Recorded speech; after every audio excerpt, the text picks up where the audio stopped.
Un millionnaire a laissé sa femme abandonnée dans une maison en ruine.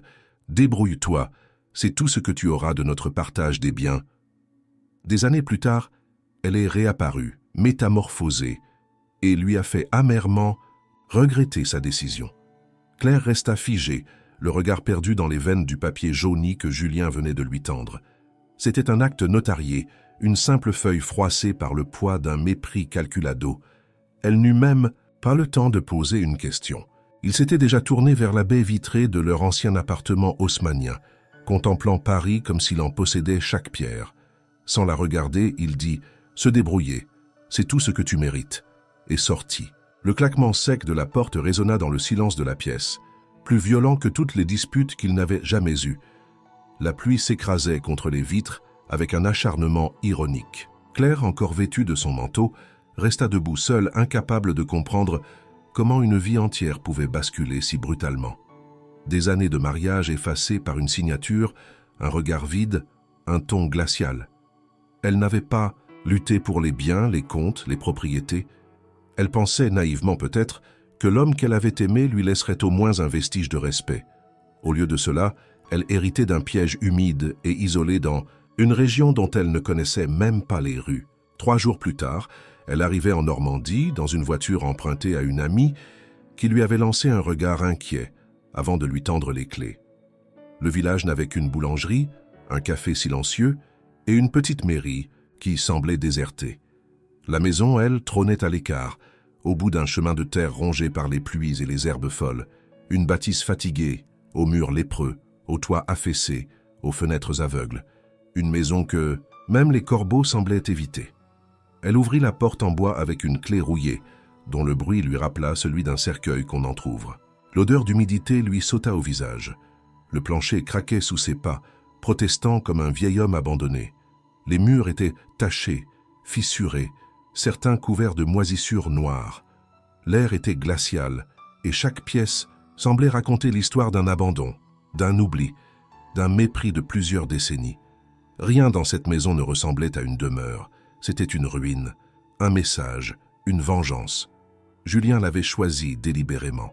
Il avait voulu l'humilier, lui rappeler qu'elle n'était qu'un chapitre effacé de sa vie dorée. Elle le comprit lorsqu'elle découvrit, dans un tiroir de cuisine pourrissant, une note griffonnée de la main de l'homme qui fut son mari. Peut-être que le silence t'apprendra quelque chose. Aucune signature, aucun adieu. Juste un venin de papier. Elle pleura cette nuit-là enveloppée dans son manteau, recroquevillée sur un matelas oublié par les anciens propriétaires. Elle pleura tout ce qu'elle n'avait pas osé pleurer pendant le divorce. Elle pleura la femme qu'elle avait été, douce, compréhensive, patiente, et celle qu'elle ne savait pas encore devenir. Elle n'avait ni plan, ni avenir. Seulement cette maison et son silence oppressant. Les jours suivants furent rudes. Elle tenta de joindre des agences immobilières, mais aucune ne se montra intéressée. « Trop de travaux », disait-elle. « Personne ne veut d'une ruine. » Pareil. Une, plus honnête, osa même « Il vous a clairement puni avec ce bien. » Claire ne répondit rien. Elle raccrochait toujours en silence, les yeux fixés sur les poutres tordues de la salle de séjour, comme si elle contenait une réponse qu'elle ne parvenait pas à lire. 1 semaine passa, puis 2. Elle s'habitua à la compagnie des murs froids, des courants d'air, du robinet qui goûtait sans cesse. Chaque coin semblait contenir une menace, un écho du passé, un rappel cruel de son abandon. Elle tenta de faire ses valises, plusieurs fois. Mais chaque fois qu'elle atteignait la porte, quelque chose l'arrêtait. Peut-être la fatigue, peut-être une curiosité douloureuse, peut-être la honte de partir encore une fois sans rien. C'est dans ce chaos intérieur qu'un matin, elle s'éveilla avec une pensée différente, une idée folle. Si cette maison était sa seule possession, si elle devait commencer quelque chose à partir de rien, alors pourquoi ne pas commencer ici? Pas pour Julien, pas pour prouver quoi que ce soit, mais pour elle-même, pour celle qui avait oublié comment rêver, pour celle qui, malgré tout, se tenait encore debout. La lumière timide d'un matin brumeux entrait par une vitre sale. Claire, pieds nus sur le bois glacé, inspira profondément. Le froid lui mordait la peau, mais elle se sentait étrangement vivante. Pour la première fois depuis longtemps, elle avait le sentiment qu'un choix lui appartenait, même s'il semblait absurde, même s'il faisait peur. Elle descendit, dans la cuisine. Une table bancale, un bol ébréché, un peu de café instantané, et sur cette table, elle posa un vieux carnet qu'elle avait trouvé dans ses cartons. La couverture était usée, mais les pages restaient blanches, immaculées. Elle prit un stylo et elle écrivit « Jour 1. La maison qu'il a choisie pour moi sera celle que je choisirai pour renaître. » Ce qui faisait le plus mal, Claire le comprit vite, n'était pas la maison glaciale, ni la solitude des jours sans voix, humaine. Ce n'était même pas le manque d'argent ou la pauvreté rampante qui s'installait dans ses habitudes comme une poussière invisible. Ce qui la brisait silencieusement, chaque jour un peu plus, c'était le souvenir de la manière dont Julien l'avait jetée. Pas seulement quitté, jeté, comme un objet devenu inutile, un accessoire usé dans un monde où seules les apparences avaient encore de la valeur. Il n'avait pas simplement tourné la page, il l'avait arraché du livre de sa vie, remplacé sans un mot, sans explication. À Paris, dans les colonnes glacées des magazines de société, on le voyait désormais au bras d'une jeune femme longiligne et rieuse, souvent vêtue de robes couture, perchée sur des talons qui résonnaient comme une sentence. Son nom revenait sans cesse dans les soirées d'anciens amis, dans les couloirs des galeries où Claire n'était plus invitée. Elle, la compagne d'autrefois, l'épouse fidèle, avait disparu, dissoute, enterrée sous un sourire de trop. Julien rayonnait, plus beau, plus jeune, du moins en apparence, toujours entouré, toujours encensé. La nouvelle arrivante, au regard insolent, s'appropriait ses gestes, ses expressions. Claire l'a reconnue un jour dans une interview. Elle utilisait les mots que Claire avait soufflés à Julien lors de longues soirées d'hiver. Elle parlait de projets que Claire avait esquissés dans l'ombre de leur salon commun, à l'époque où elle croyait encore que tout se partageait, même les rêves. Elle avait cru bêtement peut-être qu'on ne remplaçait pas l'histoire, qu'il fallait du temps pour que deux corps s'apprennent, que deux âmes s'ajustent. Mais non, Julien n'avait pas attendu, il avait glissé, dans une nouvelle vie comme on change de costume, et la violence de cette facilité lui tordait le ventre chaque fois qu'elle y pensait. Elle, en revanche, avait hérité d'une maison qui suintait l'humidité et le mépris, une maison où le vent s'infiltrait par les fissures comme une moquerie continue. Il ne l'avait même pas regardée quand elle avait quitté l'appartement. Pas un mot d'adieu, pas une question, pas même une colère. Rien. Le vide. Comme si elle n'avait jamais existé, comme si les années passées ensemble n'étaient qu'un rêve confus, une parenthèse honteuse. Et elle, au milieu de ce naufrage, tentait de comprendre en quoi elle avait mérité un tel effacement. Dans le village, personne ne connaissait son histoire. Elle était la Parisienne, une étrangère discrète qui vivait dans une maison en ruine et ne parlait à personne. Certains l'observaient de loin, intrigués par ses allées et venues au marché, par sa façon de regarder les vieilles pierres comme si elles pouvaient lui répondre. D'autres chuchotaient, inventaient des récits, des raisons, des rumeurs. Mais aucun ne connaissait la vérité. Claire avait été effacée, rayée du tableau, et ce qui restait d'elle se battait pour ne pas disparaître tout à fait. Les jours de pluie, elle observait les gouttes tracer des chemins hésitants sur les vitres sales. Chaque goutte semblait une métaphore de sa chute. Elle passait des heures à imaginer les scènes parisiennes où Julien brillait, à décortiquer leurs anciennes conversations pour y trouver un indice, un signe qu'elle aurait pu ignorer. Mais il n'y avait rien, seulement le choc brutal d'un mépris sans explication. Elle ouvrait parfois les réseaux sociaux, masochiste malgré elle, et tombait sur des photos d'eux, Julien et la nouvelle. Une escapade à Saint-Tropez, une soirée à Cannes, une visite d'hôtel particulier à Bordeaux. Et toujours ce même air d'intimité exagérée, de bonheur étalé comme une provocation. Claire, les doigts crispés sur l'écran, finissait par éteindre tout.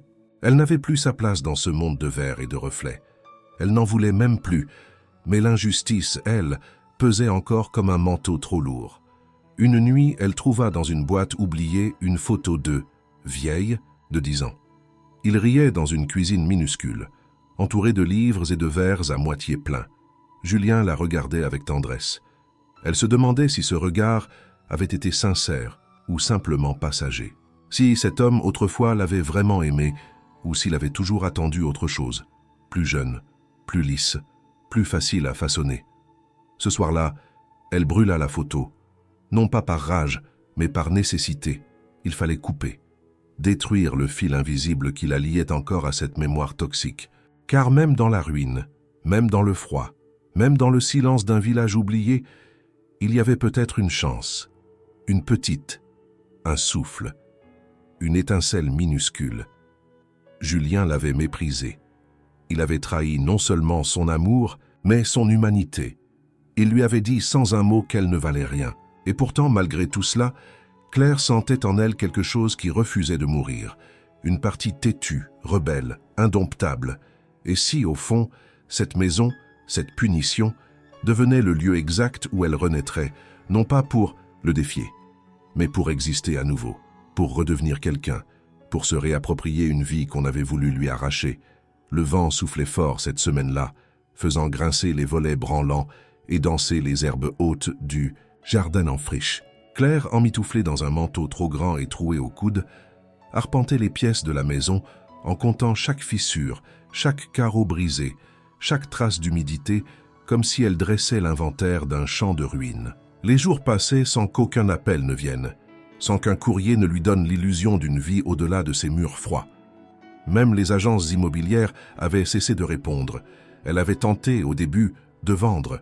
Elle avait pris des photos, nettoyé tant bien que mal le salon principal, rédigé une annonce qu'elle voulait honnête mais engageante. « Charme rustique à réinventer », avait-elle écrit. Mais les visites furent rares, et les rares curieux repartaient avec des grimaces ou des silences gênés. L'un d'eux, un promoteur local, lui proposa une somme dérisoire, presque insultante, en précisant qu'il faudrait tout raser. Claire déclina sans réfléchir. Elle ne comprenait pas encore pourquoi, mais elle savait qu'accepter aurait été céder à une logique qu'elle ne voulait plus servir. Elle n'avait plus grand-chose. Quelques économies qu'elle gardait, pour l'essentiel. Gaz, nourriture, bougies.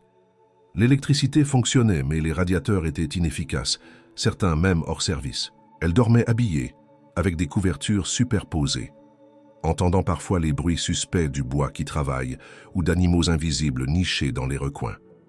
Les jours gris se succédaient comme un refrain. Claire parlait peu, sauf à elle-même. Le silence de la maison devenait compagnon, parfois adversaire. Elle écrivait de plus en plus, des pensées, des listes, des croquis étranges qui naissaient sans raison apparente. Elle dessinait des idées de meubles faits de palettes, de rangements intégrés aux murs épais, de couleurs qui pourraient apporter de la lumière.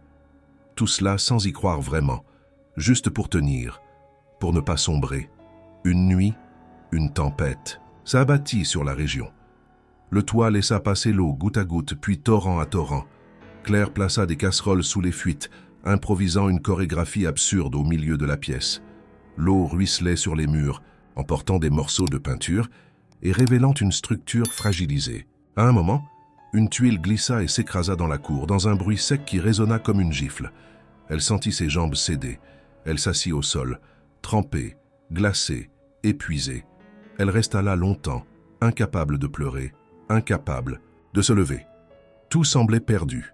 Il n'y avait plus de mari, plus d'amis proches, plus de plans, plus de futur. Il n'y avait que ce trou béant au milieu de la Normandie et une femme oubliée, invisible, transparente. Elle se demanda si Julien avait prévu cela, s'il avait imaginé cette scène avec satisfaction, s'il s'était dit qu'elle finirait par s'éteindre comme une bougie oubliée dans un grenier. Mais au matin, le ciel était clair. Un froid tranchant régnait, mais les nuages s'étaient dispersés. Claire, encore engourdie, sortit avec une tasse de café brûlant entre les mains. Devant elle, la maison semblait différente. Toujours délabrée, toujours marquée par le temps et l'abandon. Mais elle tenait debout. Malgré la pluie, malgré la tempête, malgré les années de silence, les murs étaient là, solides, organiques, résistants. Elle observa les lignes de pierre, les encadrements de fenêtres, les tuiles épargnées. Il y avait une histoire là-dedans, une vérité rugueuse mais tenace. Et soudain, l'idée germa. Et si elle restait, non pas par contrainte, mais par choix? Et si, au lieu de chercher à fuir, elle construisait quelque chose ici? Pas un retour, pas une revanche, une naissance, une reconstruction lente, obstinée, patiente, à son rythme, avec ses moyens, avec ses mains. Elle n'y connaissait rien. Elle n'avait jamais tenu un marteau plus de 5 minutes. Elle ignorait comment réparer un toit, isoler un mur, repeindre des volets sans les massacrer. Mais elle savait lire, elle savait chercher, elle savait apprendre. Elle avait du temps et plus rien à perdre. Ce jour-là, Claire alla au marché du village. Elle acheta des outils de base, quelques clous, une boîte de vis. Le vendeur, un homme d'âge mûr au regard moqueur, lui demanda si quelqu'un venait l'aider. Elle répondit non. Il haussa les épaules sans insister. Elle rentra chez elle avec ses achats comme on porte un talisman. Et elle commença. D'abord, elle dégagea les pièces. Elle vida les vieux meubles, nettoya, tria. Elle ouvrit les fenêtres pendant des heures, laissant le vent purger l'air vicié. Puis elle se mit à explorer le grenier, la cave, les recoins oubliés. Elle découvrit des journaux anciens, des photos d'un autre siècle, des objets couverts de toiles d'araignée qui racontaient une autre vie. Elle n'effaça rien. Elle rangea, respectueusement. Chaque jour, elle ajoutait une tâche. Un coin lavé, un mur gratté, un meuble réparé. Parfois, elle échouait, parfois, elle pleurait. Mais chaque soir, elle écrivait dans son carnet « Aujourd'hui, j'ai fait ça ». Et la liste grandissait. Quand tout semblait perdu, Claire comprit qu'elle ne se reconstruirait pas en fuyant cette maison, mais en la relevant pierre par pierre. Parce qu'en la réparant, c'était elle-même qu'elle reconstruisait. L'hiver arriva d'un coup sans prévenir, comme un coup près. Le vent devint plus sec, les nuits plus longues, les réveils plus douloureux. La maison, malgré les efforts de Claire, restait une passoire thermique. L'humidité se glissait dans les draps. Les murs suintaient un froid qui semblait sortir du sol lui-même, et la moindre tache devenait une épreuve. Elle dormait emmitouflée dans des couches de vêtements, avec des chaussettes trouées, 2 écharpes, une bouillotte artisanale contre le ventre et une lampe torche coincée sous l'oreiller. Les premières gelées firent éclater une conduite d'eau. Elle perdit un matin l'accès à la cuisine. L'odeur du bois humide envahit le couloir principal et une buée constante flotta dans l'air intérieur, comme si la maison respirait difficilement. Claire improvisa.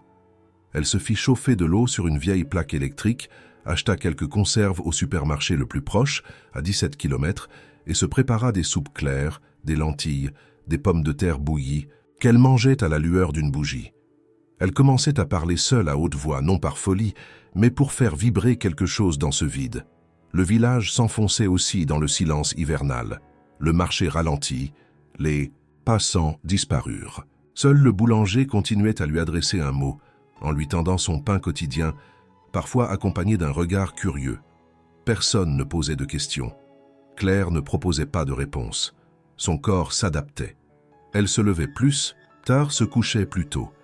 Elle allait chercher du bois mort dans les bois voisins, le fendait comme elle pouvait et essayait de ranimer un vieux poêle qu'elle avait dégagé de la cave. Après plusieurs essais et des doigts gelés à force de manipuler le métal, elle réussit à le faire fonctionner.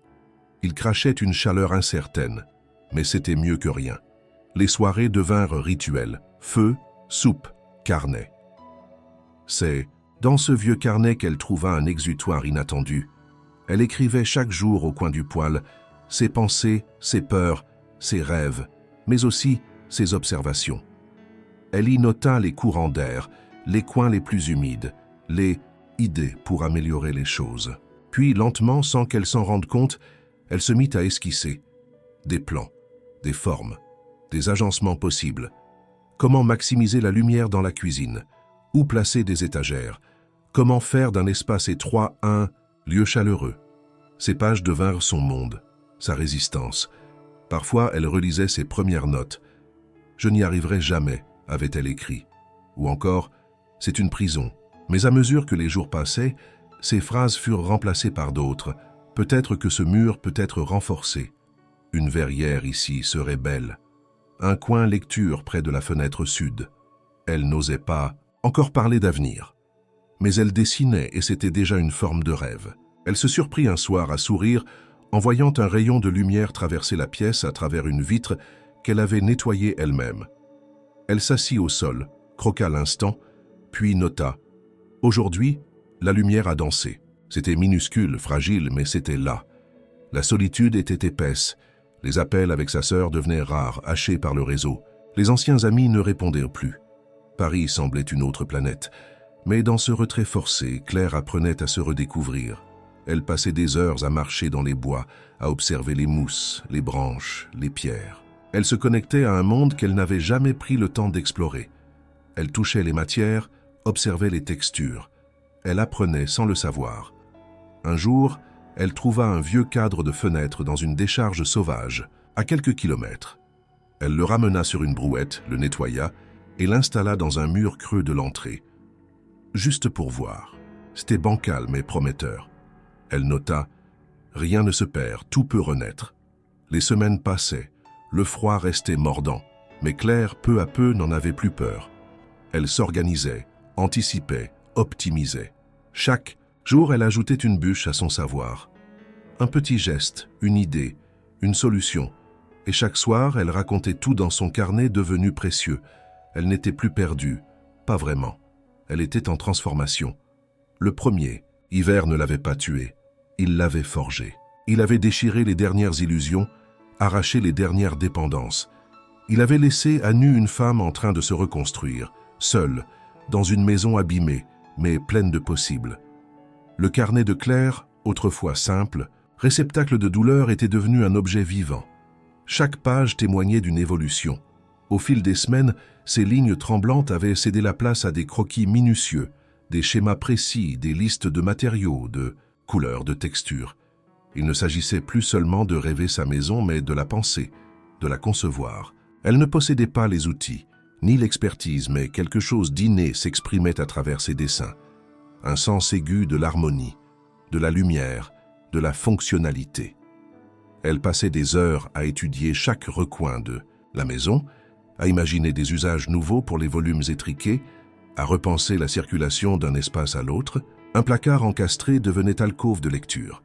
Un renfoncement sous l'escalier, zone de rangement modulable. L'ancien four en pierre du cellier, inutilisable, deviendrait un point focal pour une cuisine ouverte aux matériaux bruts. Claire ne cherchait pas la perfection, mais l'intelligence. Elle voulait faire avec ce qu'elle avait et surtout avec ce qu'elle était devenue. Son approche était instinctive. Elle n'avait pas lu de livre d'architecture, mais elle observait, notait, expérimentait. Le carnet qu'elle relisait parfois comme on relit un journal de bord révélait une logique émergente.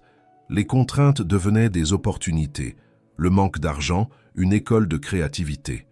Le carnet lui rappelait chaque jour qu'elle n'était pas simplement en train de survivre, mais de créer. Elle commença à fréquenter la bibliothèque municipale du village voisin, où elle emprunta des livres sur l'aménagement intérieur, l'histoire des maisons rurales normandes, les techniques de restauration écologique.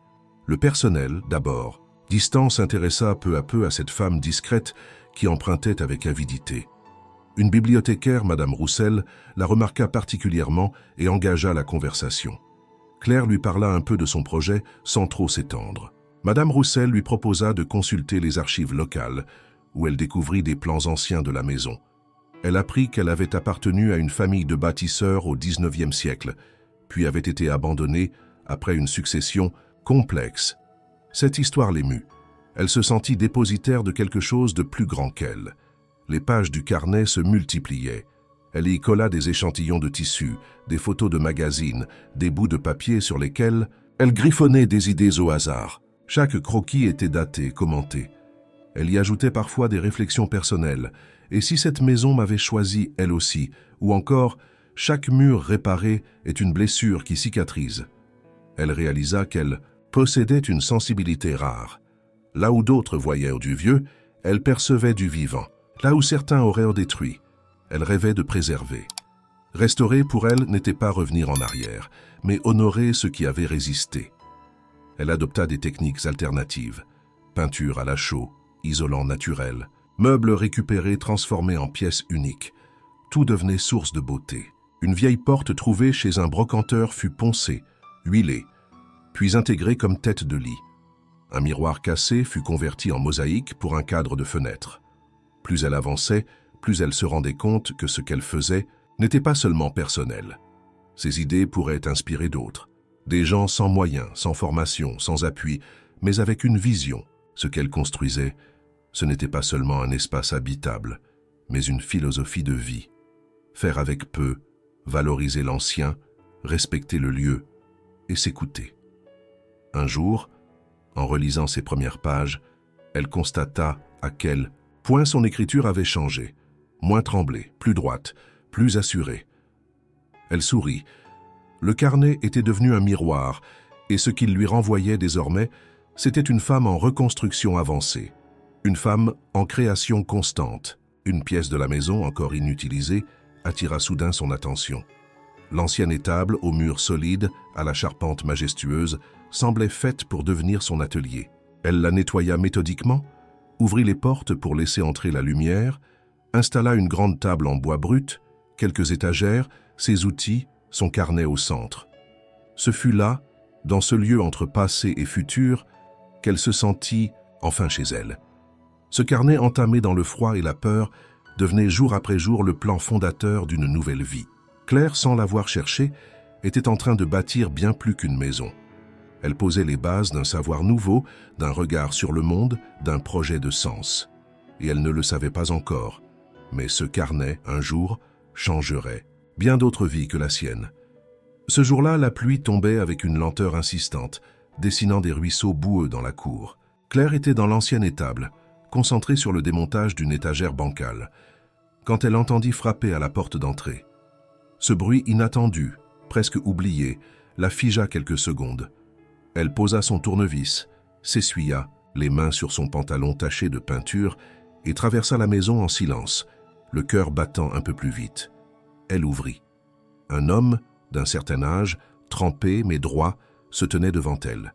Il portait un manteau de laine noire, usé, aux manches, et un chapeau feutré détrempé qui dégoulinait sur ses lunettes. Son regard était vif, perçant, presque dur, mais une fatigue ancienne s'y mêlait. Il se présenta simplement. « Étienne Villedieu. Je passais par là. J'ai vu la lumière. » Claire, d'abord méfiante, répondit avec neutralité. Il ajouta, comme pour justifier sa présence, « J'ai connu cette maison autrefois. Elle m'a surpris de la voir encore debout. » Un silence. Puis il lança, en désignant les outils visibles derrière elle. « Vous rénovez seule ?» Elle acquiesça sans un mot. Étienne, après un moment d'observation, demanda s'il pouvait entrer. Il inspecta les lieux avec une lenteur presque respectueuse, comme s'il saluait de vieux fantômes. Dans la cuisine, il passa la main sur la pierre du foyer. Dans le salon, il examina les poutres, grimaça en voyant une fissure. Puis, dans l'atelier, il s'arrêta net devant le carnet de Claire. « C'est vous qui dessinez tout ça ?» Elle hocha la tête. Il prit un moment, feuilleta quelques pages. « Vous avez du talent, une vision surtout. » C'est ainsi que naquit, sans qu'elle s'y attende, une collaboration étrange. Étienne revint le lendemain avec des croquis, des suggestions, des idées techniques. Ancien architecte, il avait pris sa retraite dans une maison à quelques kilomètres, après une carrière consacrée aux rénovations patrimoniales. Il connaissait les vieilles pierres, les bois anciens, les murs en torchis, les structures affaissées. Mais surtout, il semblait voir, lui aussi, ce que la maison pouvait devenir. Claire, d'abord réticente, finit par accepter son aide. Leur tandem était inhabituel. Elle apportait l'intuition, l'esthétique, l'âme, lui la rigueur, les calculs, les limites. Parfois, leurs visions s'opposaient. Il voulait préserver un mur qu'elle rêvait d'abattre. Elle voulait peindre, une poutre qu'il jugeait trop noble pour être camouflée. Mais de ces désaccords naissait une dynamique féconde. Il la poussait à préciser. Elle l'obligeait à rêver. Ce n'est qu'après plusieurs jours qu'un mot de trop lâché par Étienne fit basculer les choses. En parlant d'une pièce, du grenier, il murmura. Julien n'a jamais su quoi faire de cet espace, de toute façon. Claire, surprise, releva la tête. « Vous le connaissez ?» demanda-t-elle, la voix plus froide. Étienne hésita, puis soupira. « On a été associés, il y a longtemps, avant qu'il ne décide que l'argent valait plus que les idées. » Tout s'éclaira. Étienne avait connu Julien avant sa métamorphose en promoteur cynique. Ensemble, ils avaient travaillé sur des projets d'habitat alternatif, d'urbanisme, humain, d'intégration du végétal dans les constructions. Puis Julien avait changé de cap, vendu leurs idées à des groupes puissants, effacé le passé. Étienne avait quitté la scène, dégoûté. Claire sentit une colère sourde monter. Étienne représentait une autre époque, un autre Julien. Et pourtant, même indirectement, il portait en lui les racines de cette histoire. Elle se demanda s'il voyait en elle une revanche, si son aide n'était pas guidée par une amertume déguisée. Les jours suivants furent tendus. Claire se replia un peu, moins loquace, plus prudente. Étienne, sentant la distance, tenta d'apaiser. Un soir, il déposa sur la table un vieux dossier jauni. À l'intérieur, des plans originaux, des croquis de maisons jamais construites, des concepts nés de leur ancienne alliance. Parmi eux, Claire reconnut des éléments proches de ceux qu'elle avait elle-même imaginés. Étienne dit doucement, « Ce que vous créez ici, ce n'est pas une vengeance, c'est une renaissance, la vôtre, et celle d'idées qu'on a abandonnées trop vite. » Claire comprit alors que leur rencontre n'était peut-être pas un hasard. Étienne ne venait pas pour réparer Julien, mais pour honorer ce qu'il avait failli devenir. Et avec elle, c'était autre chose qui naissait, une alliance d'esprit blessée, mais déterminée. Elle accepta à nouveau son aide, sans réserve, cette fois. Et pour la première fois depuis des mois, elle ne se sentit plus seule dans la maison. Le printemps arriva discrètement, d'abord à travers une lumière plus douce le matin, puis dans l'odeur de la terre humide, et enfin dans le chant des oiseaux, qui reprenait possession des branches dénudées autour de la maison. Claire, qui vivait au rythme des saisons comme jamais auparavant, sentit en elle le même frémissement. Quelque chose bourgeonnait, dans son corps, dans sa maison, et surtout, dans son regard. Avec Étienne, les travaux avançaient. Lentement, mais avec méthode, ils avaient renforcé la structure du toit, remplacé des poutres pourries, assaini les fondations. Ils utilisaient des matériaux récupérés, recyclés, parfois troqués avec les habitants du village. Claire avait découvert une filière locale de réemploi qui lui permit de dénicher des merveilles oubliées, carreaux de ciment anciens, poignées en porcelaine, planches de chêne. Ce qui avait été considéré comme débris devenait entre ses mains matière première d'une beauté brute. Mais au-delà des murs, c'était une autre construction, invisible mais essentielle, qui se dessinait, celle de sa propre place dans le monde. Elle ne cherchait plus à se venger, ni à prouver quoi que ce soit. Elle bâtissait pour elle-même avec une ferveur nouvelle, presque sacrée. Et plus elle avançait, plus elle attirait l'attention. Le village, d'abord discret, commença à s'approcher. Une voisine, intriguée par les allées et venues, frappa un jour pour demander conseil sur une cloison à abattre dans sa propre maison. Claire accepta, un peu surprise. Elle alla voir, proposa une solution, griffonna un croquis. Quelques jours plus tard, une autre vint lui demander son avis sur l'aménagement d'un grenier. Puis ce fut un agriculteur, curieux de savoir s'il pouvait transformer un ancien hangar en habitation. La parole circulait. On parlait de la Parisienne qui transforme tout avec presque rien. Certains disaient qu'elle avait un don, d'autres qu'elle avait simplement de l'œil. Elle, toujours modeste, parlait d'intuition, d'écoute du lieu.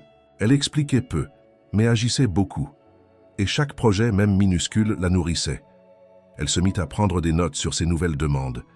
Elle croquait rapidement des plans, offrait des idées.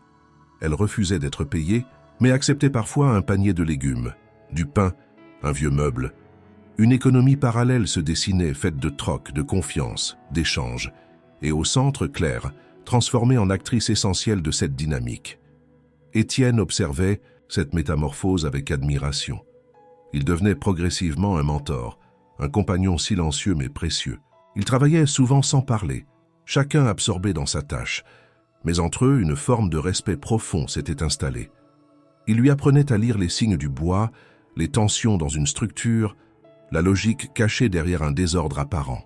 Elle, en retour, lui montrait comment une idée pouvait se traduire en sensation, en poésie d'espace. Un jour, ils décidèrent ensemble d'ouvrir l'étable vers le jardin. Une grande baie vitrée recyclée fut posée, donnant sur un carré de terre qu'ils aménagèrent en potager. Claire y planta des herbes, quelques tomates, des fleurs. Le soleil pénétra dans la pièce, révélant des volumes insoupçonnés. Elle s'assit au sol en silence et ressentit une joie profonde, presque enfantine. Le lieu vivait. Elle aussi. Elle mit en place un petit coin bibliothèque avec les ouvrages qu'elle avait accumulés. Elle commença à imprimer certaines pages de son carnet, à les classer. Étienne lui souffla. « Tu devrais formaliser tout ça, créer quelque chose de plus grand. » Claire ne répondit pas tout de suite. Elle n'était pas encore prête. Mais l'idée germa. Un dimanche, elle organisa une visite ouverte. Quelques habitants du village vinrent, curieux de voir l'évolution. Elle les guida pièce par pièce, expliqua les matériaux, les choix, les astuces. Les gens écoutaient, posaient des questions, prenaient des notes. Certains, en partant, dirent « Tu devrais enseigner ça ». Claire sourit. L'idée la terrifiait encore, mais elle ne dit pas non. Ce printemps-là, la maison devint un centre vivant. Des enfants venaient jouer dans le jardin, des voisins passaient pour échanger un outil, proposer une idée, demander conseil. Claire, au centre de ce réseau informel, rayonnait sans s'en rendre compte. Elle, qui avait été abandonnée, marginalisée, ignorée, devenait une force douce mais solide. Elle n'avait pas cherché à être acceptée. Elle avait simplement offert ce qu'elle savait faire. Et tandis que les murs se redressaient, que les pièces reprenaient leur forme, que la vie s'infiltrait à nouveau entre les pierres, Claire comprit que quelque chose de fondamental avait changé. Ce qu'elle reconstruisait, ce n'était pas une maison, c'était elle-même. Et à travers elle, tout un monde de possibles s'ouvrait. Le mois de juin s'annonçait lumineux, et la maison vibrait au rythme des visiteurs. Claire, sans l'avoir planifié, voyait son atelier se transformer en un lieu d'échange, presque une ruche artisanale. Les voisins passaient, restaient, aidaient parfois à monter une étagère ou à enduire un mur. On riait, on racontait, on partageait des repas improvisés. La vieille bâtisse n'était plus un tombeau, mais une matrice, un espace d'accueil pour ce qui renaît lentement mais sûrement. C'est dans ce contexte qu'un journaliste régional, Pierre Lezeau, passa un jour la grille. Il était venu à l'origine pour un article sur les initiatives écologiques rurales, et un ami lui avait parlé de cette femme dans le vieux manoir en ruine qui en a fait un bijou avec presque rien. Il s'attendait à un projet charmant, un peu utopique, sans grande portée. Il ne s'attendait pas à Claire. Elle l'accueillit sans cérémonie, les mains pleines de plâtre, le visage éclairé d'un sourire sincère. Elle ne joua pas de rôle, ne maquilla rien. Elle montra la maison telle qu'elle était, un chantier permanent, plein de coins encore bruts, de murs partiellement restaurés, de projets en suspens. Mais elle lui parla avec passion de chaque détail, de la façon dont elle avait réutilisé une ancienne porte en bois pour créer une table de cuisine, de ses recherches sur l'isolation en chanvre, des ateliers spontanés avec les enfants du village pour peindre les carreaux du couloir. Pierre, peu à peu, cessa de poser des questions. Il écoutait. Il demanda à voir ses carnets. Claire hésita, puis les lui confia. Il les feuilleta longuement, en silence, notant les esquisses, les notes, les réflexions techniques, mêlées, de confidences intimes. Il comprit qu'il tenait là bien plus qu'une anecdote locale. Il prit des photos, du jardin, de l'atelier, d'elle, dans un coin baigné de lumière, concentré sur une maquette de cuisine miniature.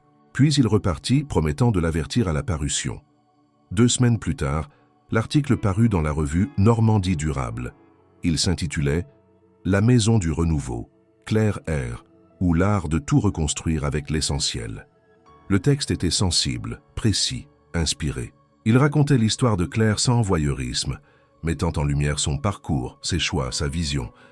Il soulignait son approche esthétique, fonctionnelle, écologique. Il la comparait à une artisane de la résilience, une architecte intuitive, une passeuse d'avenir. Le texte, relayé par des lecteurs enthousiasmés, fit le tour des réseaux sociaux. En quelques jours, Claire reçut des dizaines de messages. Des curieux, des architectes, des artisans, des femmes surtout. Certaines lui racontaient leurs propres histoires de rupture, de marginalisation, de renaissance. D'autres demandaient comment apprendre avec elle, comment visiter la maison, comment participer. Elle fut submergée, émue, un peu paniquée. Une semaine plus tard, un appel inattendu changea tout. Une organisatrice du Salon national d'architecture alternative, prévu à Lyon pour l'automne, lui proposait d'intervenir en tant qu'invitée. Elle n'en croyait pas ses oreilles. « Vous voulez que je parle ? De quoi ?» La réponse fut simple. « De ce que vous avez fait, de comment vous l'avez fait. » Claire balbutia, tenta de refuser, mais la voix à l'autre bout insista. « Vous incarnez quelque chose que beaucoup cherchent, une forme de vérité. » Elle en parla à Étienne. Il l'écouta en silence puis déclara « Tu ne peux pas dire non, pas pour toi. Pour celles qui te liront, t'écouteront. Tu ne réalises pas encore. » Il avait raison, elle sentit que ce n'était pas une opportunité de reconnaissance, c'était une responsabilité. Elle se mit à préparer. Dans l'atelier, elle installa un panneau de liège géant, y accrocha des croquis, des photos, des échantillons. Elle reprit ses carnets, sélectionna des pages, rédigea un texte, hésita, recommença. Elle contacta une amie graphiste, exilée comme elle hors du tumulte parisien. pour l'aider à mettre en forme une présentation simple, mais fidèle à son univers. Les semaines défilèrent. Les messages affluaient toujours. Un magazine national la cita en encadré. Une blogueuse influente parla d'elle comme la magicienne des ruines. Un éditeur écrivit pour lui proposer de publier son carnet tel quel. Claire, toujours discrète, ne répondait qu'à ce qu'elle pouvait. Elle refusait de se transformer en produit. Ce qu'elle construisait n'était pas une marque. C'était une vie. Le jardin devint un espace de rencontre. Elle y organisa, avec l'aide de quelques voisines, un après-midi d'ateliers ouverts. On y apprit à faire de la peinture à la farine, à assembler une étagère flottante, à créer une lampe à partir d'une vieille bouteille. Les enfants couraient, les adultes posaient 1000 questions. Claire, au centre, riait. Elle avait peur encore. Mais elle tenait debout. Elle nota dans son carnet « J'ai bâti un mur. Il s'est transformé en pont. » La préparation pour le salon à Lyon accélérait le rythme des journées de Claire. Entre les dernières finitions de son espace d'exposition, les réponses aux messages de personnes venues de toute la France et les conseils qu'elle continuait à offrir à ses voisins, le temps semblait se contracter. Elle dormait peu, mais d'un sommeil paisible.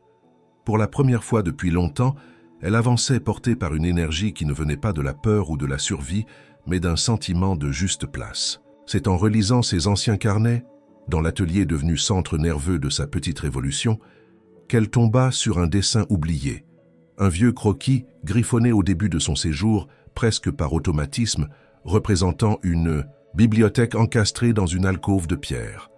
Le style, les proportions, l'agencement, tout lui sembla étrangement familier. Intriguée, elle chercha dans les plans que lui avait laissés Étienne.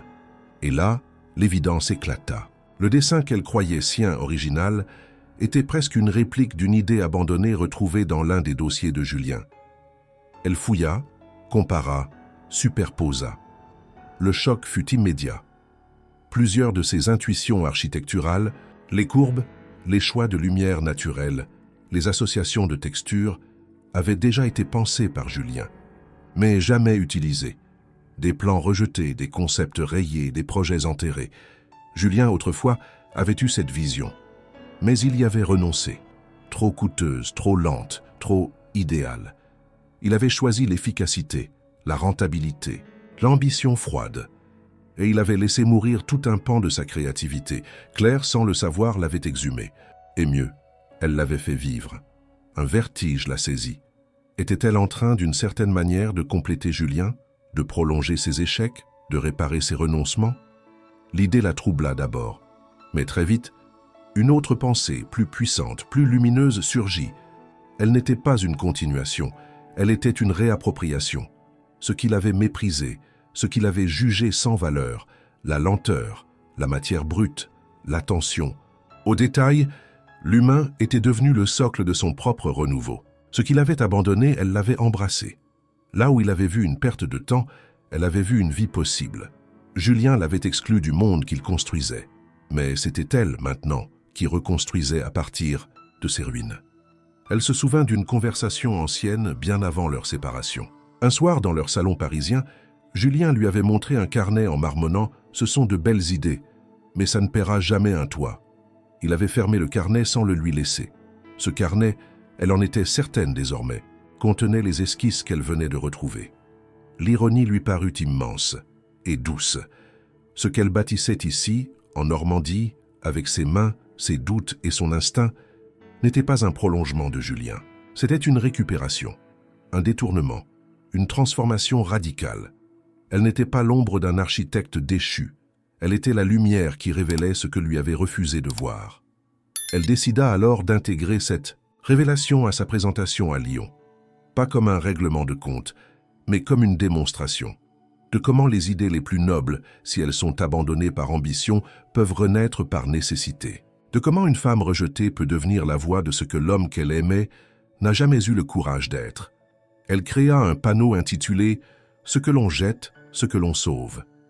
Elle y plaça côte à côte les croquis anciens retrouvés dans les archives d'Étienne et les siens, réalisés sans connaissance de leur origine. Les faits étaient saisissants, les courbes se répondaient, les idées se superposaient. Mais là où les premières restaient théoriques, les siennes vivaient, concrète, utilisée, habitée. Elle ajouta une phrase manuscrite, en bas du panneau, « Ce que tu as méprisé m'a permis de me reconstruire. Merci pour ce que tu as laissé derrière toi. » Pas de nom, pas d'attaque, juste un écho. Étienne, en découvrant l'installation, hocha la tête en silence. Il comprenait, et il respectait. Ce n'était pas une revanche, c'était une réponse. Le puzzle était presque complet. Claire n'avait pas cherché à comprendre pourquoi Julien l'avait rejetée. Elle n'en avait plus besoin. Tout ce qu'il avait voulu effacer, elle l'avait transformé en fondation. Le mépris était devenu matière, l'abandon, structure, le silence, espace. Elle nota dans son carnet. Les ruines ne sont pas la fin. Elles sont la preuve que quelque chose a existé et que quelque chose d'autre peut commencer. Le Salon national d'architecture alternative ouvrit ses portes dans le grand hall de la Cité internationale à Lyon, un espace de verre et de métal baigné par la lumière du Rhône. Des dizaines de stands de conférences et d'expositions s'alignaient, chacun cherchant à démontrer sa pertinence dans l'avenir de l'habitat. Claire, arrivée la veille, avait installé son modeste espace dans un coin proche de l'entrée secondaire. Quelques panneaux, une table brute ornée de matériaux récupérés, un écran projetant les étapes de la rénovation de sa maison et au centre, son carnet, ouvert à la première page. Les premières heures furent calmes. Des visiteurs curieux s'arrêtaient, écoutaient son récit, observaient les photos. Certains reconnaissaient la maison grâce à l'article. D'autres posaient 1000 questions techniques. Claire, timide, au début trouva vite son rythme. Elle parlait avec passion, avec une précision que peu attendèrent d'une femme sans diplôme officiel. Son authenticité, son parcours, sa vision, tout captivait. Puis, dans l'après-midi, alors qu'elle venait de répondre à une architecte venue de Nantes, un mouvement discret dans l'allée attira son attention. Un groupe d'hommes en costume s'avançait, guidé par un attaché de presse. Centre, Julien. Il avait vieilli. Les cheveux poivre et sel étaient impeccablement coiffés, mais le regard semblait terne, comme assombri par une fatigue qu'aucun maquillage ne pouvait camoufler. Il marchait avec son assurance habituelle, distribuant des sourires mécaniques, jusqu'à ce que son regard croise celui de Claire. Il s'arrêta, fronça les sourcils, la reconnut. Il resta figé, un instant. Elle, debout dans son espace, le regardait avec calme, presque détachée. Autour d'elle, des visiteurs consultaient les panneaux, prenaient des photos. Personne ne remarqua tout de suite l'attention. Julien s'approcha lentement, seul. Arrivé devant elle, il murmura « Claire ?» Elle ne répondit pas. Elle le laissa la regarder. De haut en bas, il semblait surpris, presque ébranlé. Elle portait une robe simple, fonctionnelle, les cheveux attachés, mais son visage irradiait une sérénité nouvelle. Elle n'était plus celle qu'il avait laissée dans une ruine normande. Elle était devenue une femme qu'il ne comprenait plus. Julien tenta un sourire. « J'ai lu l'article. Impressionnant. Je ne m'attendais pas à... » Il s'arrêta. Cherchait-il un mot flatteur, un ton condescendant? Il hésitait. Claire le devança. « Je n'ai rien fait pour impressionner. J'ai juste fait ce qu'il fallait. » Il détourna le regard, mal à l'aise. Elle, droite, le fixait. Il reprit. « Je n'ai pas été juste, je le reconnais. Mais on pourrait peut-être en discuter. Il y a des synergies possibles. Ton approche pourrait intéresser certains de mes partenaires. » Elle sentit une vague glaciale monter, mais la contint. Il n'avait pas changé, même affaibli. Même, surpris par sa réussite, il cherchait à capitaliser, à récupérer. Elle savait déjà ce qu'elle allait répondre, mais elle attendit. Julien insista. « Ce que tu fais, c'est porteur. On pourrait en faire quelque chose de grand, de solide, de rentable. » Il souriait comme un vendeur, comme toujours, comme autrefois. Et soudain, elle vit tout, son discours, ses manœuvres, son incapacité à comprendre ce qu'elle avait construit sans lui. Et malgré lui, elle désigna le panneau à sa droite, celui où les croquis anciens de Julien côtoyèrent les siens. Il s'en approcha, lut la citation manuscrite. Il pâlit, il comprit. Elle ne cherchait pas à l'humilier, elle l'avait déjà dépassé. À ce moment, le modérateur du salon annonça les lauréats de la journée. Claire fut appelée sur scène pour recevoir le prix d'innovation et d'impact social. La salle applaudit. Elle gravit les marches avec une assurance tranquille, sous les regards surpris et admiratifs. Julien, resté en bas, l'observait sans bouger. Sur scène, elle prit la parole. Quelques phrases simples. « J'ai appris à reconstruire en partant de presque rien. Ce que certains abandonnent peut devenir la base d'un avenir solide. Il ne s'agit pas de faire du neuf, il s'agit de faire mieux. » Elle ne nomma personne, mais tous comprirent, et Julien plus que quiconque. Quand elle redescendit, il avait disparu. Les jours suivants, le salon furent marqués par une vague de reconnaissance que Claire n'aurait jamais imaginée. Des articles relayèrent sa victoire, des professionnels l'invitèrent à parler dans des écoles, des associations demandèrent à collaborer avec elle. Mais Claire, lucide, refusa de se laisser emporter. Elle revint à sa maison en Normandie comme on revient à une ancre, à une vérité fondamentale.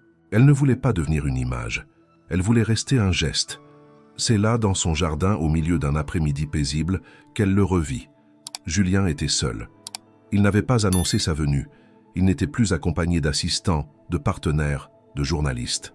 Il tenait un sac de voyage en cuir vieilli et portait un manteau froissé, trop grand pour lui. Ses yeux, autrefois pleins d'arrogance contenue, étaient rougis. Il semblait plus petit, moins net, comme rétréci par l'échec. Claire, accroupie, dans un parterre d'herbes médicinales, leva à peine les yeux. « Je peux te parler ?» demanda-t-il, la voix basse.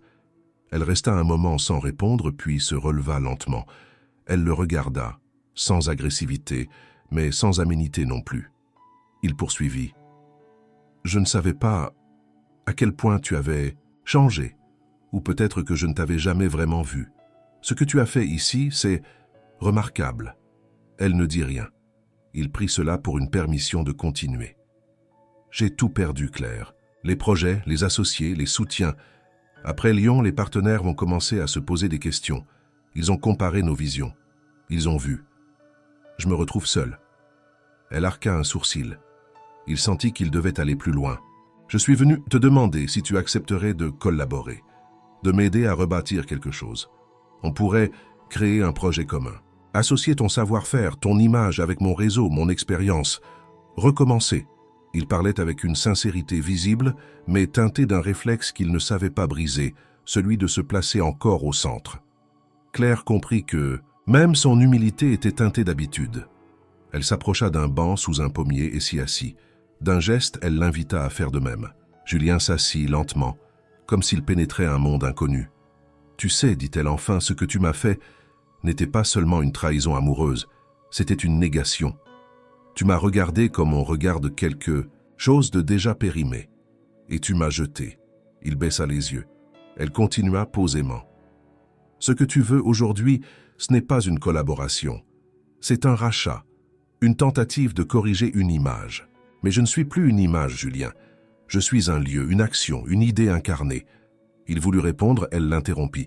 « Tu m'as donné cette maison comme une punition. Elle est devenue mon salut. Tu m'as laissé dans la boue. Elle est devenue mon terreau. Et tout ce que tu avais méprisé, j'en ai fait ma force. » Il murmura. « Je suis désolé. » Claire observa le verger, les outils posés à côté d'un banc, les rires lointains de deux voisines dans l'atelier. Puis elle le regarda dans les yeux. « Je te crois. Mais ton pardon ne m'est pas nécessaire. Je ne vis plus dans ton cadre. » Il sembla vouloir s'excuser encore, mais elle leva la main. « Tu peux rester pour le thé si tu veux. Tu verras ce qu'est un espace construit pour les autres. Mais demain, tu partiras. Ici, tu n'as pas de place durable. » Julien acquiesça. Il comprit. Il resta pour le thé, écouta les femmes parler entre elles, vit des enfants assembler une table, observa la vie se dérouler sans lui comme un théâtre auquel il n'avait plus accès. Quand il partit, au crépuscule, Claire le raccompagna jusqu'à la grille. Il se retourna une dernière fois. « Tu as changé. » Elle répondit sans détourner le regard. « Non, j'ai émergé. » Et elle referma la grille, doucement. Le départ de Julien n'entraîna ni trouble ni remous. Claire, en le voyant franchir la grille, sentit simplement un cycle s'achever. Ce n'était ni une victoire, ni une libération dramatique. C'était un point d'équilibre, une réponse naturelle. Le monde qu'il représentait, celui de l'image, du pouvoir, de la domination douce et glacée, ne lui appartenait plus. Et plus important encore, elle n'y appartenait plus non plus. L'automne arriva paré de feuilles dorées et de brouillards matinaux. La maison, désormais structurée, chaleureuse, habitée, accueillait presque chaque jour des femmes venues de tout le pays. Des messages continuaient d'arriver, des demandes d'apprentissage, des histoires de rupture, de recommencement, de soif de sens. Claire, après plusieurs hésitations, ouvrit officiellement son espace à la formation. Elle baptisa le lieu le chantier intérieur, une idée née d'un mot griffonné dans son carnet des premiers mois. Ce que je répare à l'extérieur, c'est ce que j'habite à l'intérieur. Le nom fit mouche. Le bouche à oreille fit le reste. Les premières participantes arrivèrent à l'hiver. Des femmes seules, parfois avec leurs enfants, parfois perdues dans des transitions douloureuses. Elles venaient apprendre à poser un carreau, à monter une cloison, à rêver un espace. Mais elles trouvaient bien plus. Elles trouvaient une Claire devenue guide, non pas par savoir académique, mais par traversée. Une femme qui ne prétendait pas enseigner des vérités, mais qui ouvrait des chemins. Chaque session était ponctuée de moments de silence, de discussions profondes, de repas partagés. Il ne s'agissait pas seulement de construire une étagère ou de poser de l'enduit, il s'agissait de poser des gestes, de reprendre le contrôle de ses mains, de sa voix, de son récit. Les murs de la maison vibraient de ses voix nouvelles. On y riait, on y pleurait, on y recommençait. Pendant ce temps, le monde de Julien s'effondrait avec une discrétion cruelle.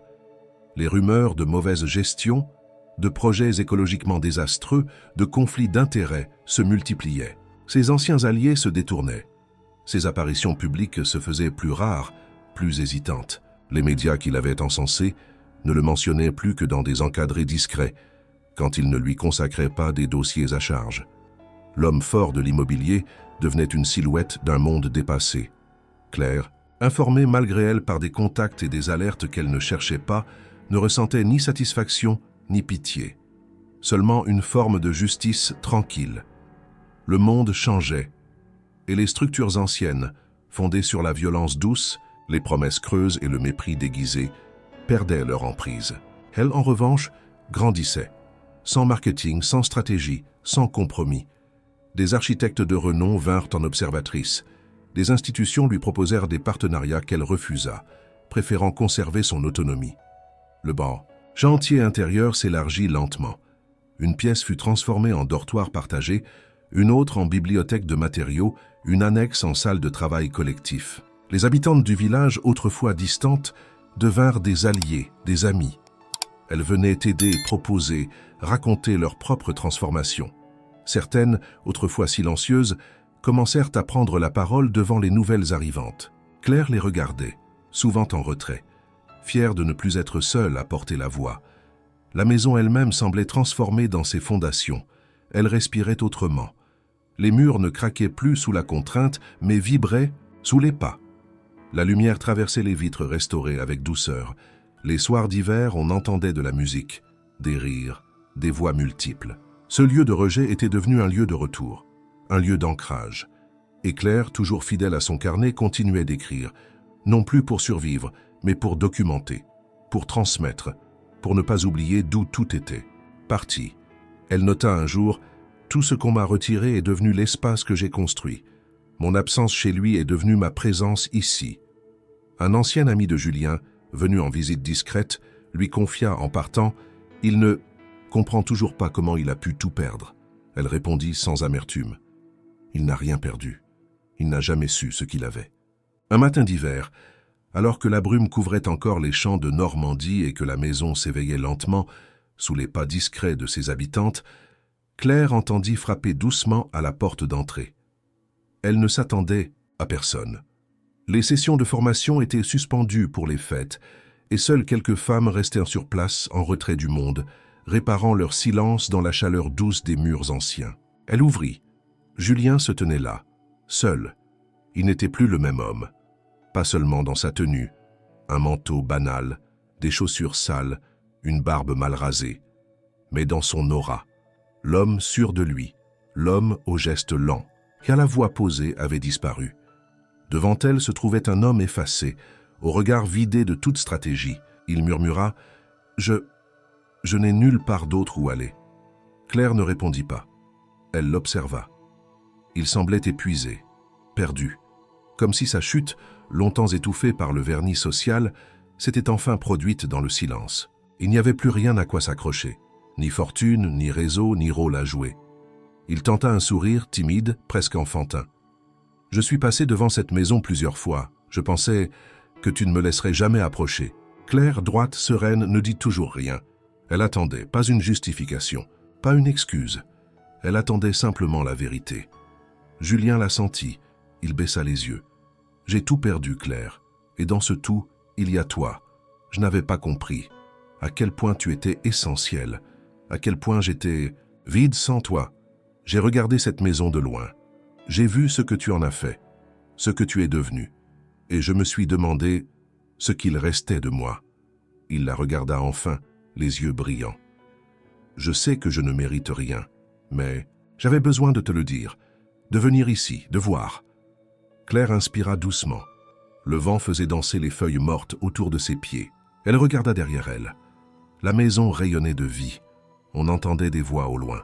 Des femmes riaient dans l'atelier. Une odeur de pain chaud s'échappait de la cuisine. Tout vibrait, tout respirait. Elle se tourna vers lui. « Tu es venu chercher quoi, Julien? Du pardon? Un abri? Une autre chance ?» Il voulut répondre, mais aucun mot ne vint. Elle continua. « Calme. Ce que tu vois ici n'est pas à toi. Pas parce que tu m'as rejeté, mais parce que tu n'as jamais cru à ce que j'étais. Cette maison, tu me l'as donnée comme on jette un déchet. Elle est devenue un monde. Sans toi. » Il baissa la tête. « Tu n'as plus de place ici, Julien. Ce que j'ai bâti ne peut pas accueillir ce que tu représentes. Pas la personne que tu es aujourd'hui, et pas celle que tu étais. » Elle fit un pas vers lui. Son visage était paisible. Il n'y avait ni colère ni vengeance. Il n'y avait qu'une réponse. Une réponse qu'il n'attendait pas. Se débrouiller, c'est tout ce qu'il te reste. C'est ce que tu m'as dit. Tu t'en souviens? Il releva lentement la tête. Elle soutint son regard, puis ajouta. « Se débrouiller, Julien, c'est ça, ta part maintenant. » Elle ferma doucement la porte. De l'autre côté, les voix reprirent. Une femme appelait Claire pour une réparation. Une autre venait d'arriver, valise à la main, le cœur plein de peur et d'espoir. Claire inspira. Elle redevint le centre vivant de sa maison. À travers la vitre, elle vit Julien rester un moment immobile. Puis, lentement, il s'éloigna, avalé par le brouillard. Claire s'assit à sa table, ouvrit un nouveau carnet et écrivit « J'ai refermé une porte, j'en ai ouvert 1000 autres.